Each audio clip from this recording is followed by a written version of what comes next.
ঈদের পরেই অ্যাক্সিডেন্টটা বেশি হয়, গতি বেড়ে যায়, বেশি ট্রিপ নেওয়ার জন্য অস্থির হয়ে যায়। এই অস্থিরতাটা অনভিপ্রেত দুর্ঘটনা ডেকে আনে, যেটা হয়েছে গত ঈদের পরে। এবার আবারও এ ব্যাপারে আমি সংশ্লিষ্ট সকলকে স্মরণ করিয়ে দিতে চাই, এ দুর্ঘটনার পুনরাবৃত্তি রোধ করা আমাদের দায়িত্ব।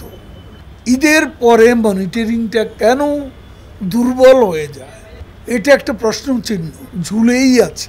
হেল্পার ড্রাইভার হলে তো অ্যাক্সিডেন্ট হবেই, হেল্পার যেন ড্রাইভার না, বিশেষ করে লং ডিস্টেন্স, এটা আমাদের খেয়াল রাখতে হবে।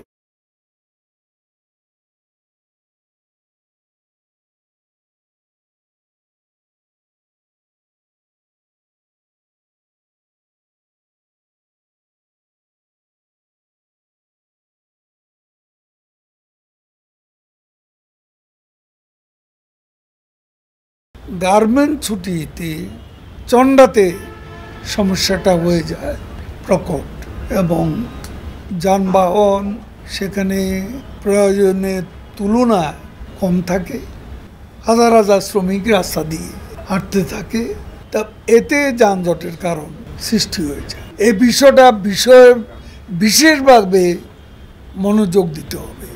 নির্মীয়মান যে রাস্তাগুলো, সেই রাস্তাগুলোর কাজ অন্তত 7 দিন বন্ধ রাখতে হবে।